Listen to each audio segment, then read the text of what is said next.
ବିରଳ ପରିବେଶ ସୃଷ୍ଟି ହୋଇଛି। ଏଇଟା କେବଳ ଏଠିକାର ନୁହେଁ, ଏହା ଆପଣମାନଙ୍କର ବିଜୟ। ଏଇଥିପାଇଁ ଯେଉଁମାନେ ନିଜକୁ ଉତ୍ସର୍ଗୀକୃତ କରିଛନ୍ତି ସେମାନଙ୍କ ପାଖରେ ମୁଁ କୃତ ଋଣୀ ହୋଇ ରହୁଛି। ସେମାନେ ଯାହା ହଉ ଏ କ୍ଲଟରର ସିଆର୍ଜି ମହୋଦୟ, ପ୍ରଫୁଲ୍ଲ ସାରେ, ସମରେନ୍ଦ୍ର ଏବଂ ସତ୍ୟାନନ୍ଦ ଏ 3 ଜଣ ଅଗ୍ରଧାଡିରେ ଥିବାରୁ ମୁଁ ତାଙ୍କଠାରେ ବିଶେଷ କିଛି କୃତଜ୍ଞ ହୋଇକରି ରହିଲି। ଯାହା ହେଉ ମୁଁ ସମସ୍ତଙ୍କୁ ଗୋଟିଏ କଥା କହିବି, ମତେ ସମସ୍ତେ ଭଲ ପାଉଛନ୍ତି, ମୁଁ ବି ସମସ୍ତଙ୍କୁ ଭଲ ପାଏ। ଏଇଟା ତ ଠିକ କଥା। ମଣିଷ କଣ ଭଲ ପାଏନି କି? ପାଏ, କିଛି ତ ନାହିଁ।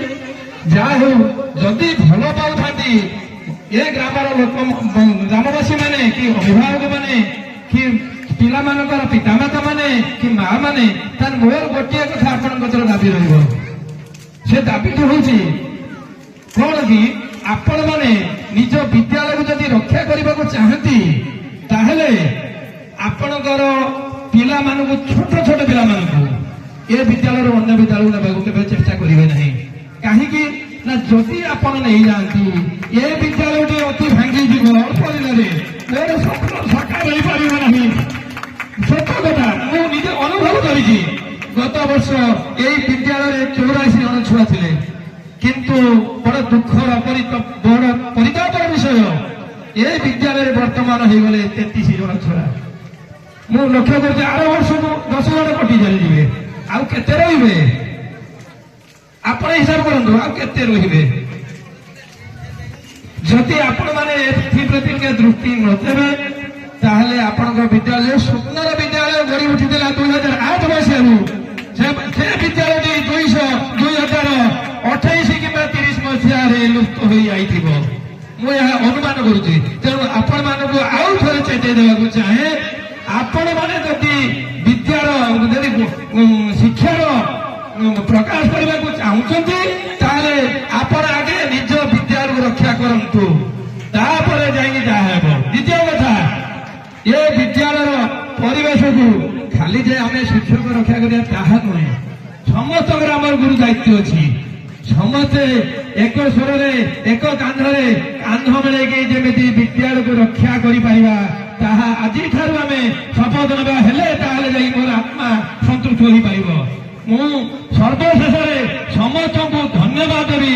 ଆପଣଙ୍କର ଯୋଉ ସରଳ, ନିଷ୍ପଟ ହୃଦୟ ଏବଂ ଭଲ ପାଇବା, ଏ ସବୁକୁ ମୁଁ କେବେ ଭୁଲି ପାରିବି ନାହିଁ।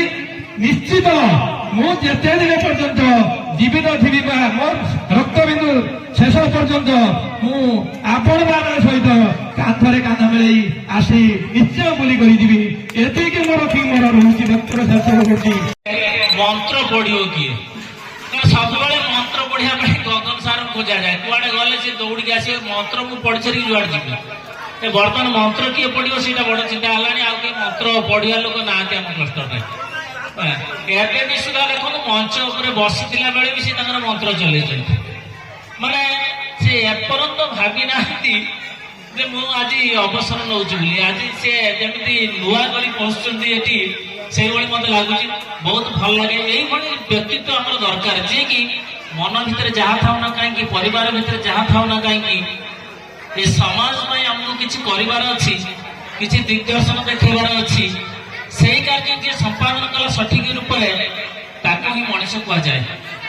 କାରଣ ଏ ସମାଜରେ ଆମେ କେତେବେଳେ ଲିଭିଯିବା, ଲିଭିବା ପୂର୍ବରୁ ଅନ୍ତତଃ ପକ୍ଷେ କିଛିଟା ଭଲ କର୍ମ କରିକି ଯାଇଥିବା, ଯେଉଁ କର୍ମ ଆମକୁ ଦିନେ କିଛି ଲୋକଙ୍କ ମୁହଁରେ ବାହାରି ପାରିବ ଯେ ଏଇ ବ୍ୟକ୍ତି ଏଇଭଳି ଥିଲେ।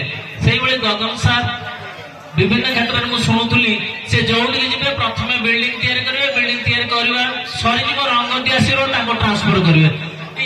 ମୁଁ ସେଇଟା ଭାବେ ବେଳେବେଳେ, ସେଇଟା ତାଙ୍କର ଥିଲା। ଏଇ ଜଣ ତାଙ୍କ ଚାକିରି ପିରିୟଡ ଭିତରେ ବହୁତ ଜାଗାରେ ସେ ବିଲ୍ଡିଂ କରିଛନ୍ତି। ବିଲ୍ଡିଂ କରିକି ଆରମ୍ଭ ଶୁଭ ଦେଲା ବେଳକୁ ତାଙ୍କୁ ସେଠୁ ଟ୍ରାନ୍ସଫର ହବ, ଆପଣ ଯାଆନ୍ତୁ ସେ ଜାଗାରେ।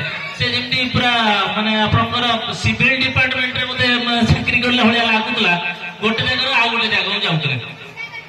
ଯାହା ହଉ ତାଙ୍କୁ ବହୁତ ଭଲ ସେ, ଆଉ ତାଙ୍କ ଧର୍ମପତ୍ନୀଙ୍କୁ ମୁଁ ତ ଆଗରୁ ଦେଖିନଥିଲି, ବହୁତ ଖୁସି ଲାଗିଲା ଆଜି ତାଙ୍କର ମାନେ ମିଷ୍ଟଭାଷୀ କଥା ଗଗନ ସାର୍ ମାନେ ଯେମିତି ଆମକୁ ଦିନେ କହିନାହାନ୍ତି ତାଙ୍କ ଘରକୁ ଡାକିନାହାନ୍ତି, ଆଜି ଆମେ ଜବରଦସ୍ତି ଯିବୁ।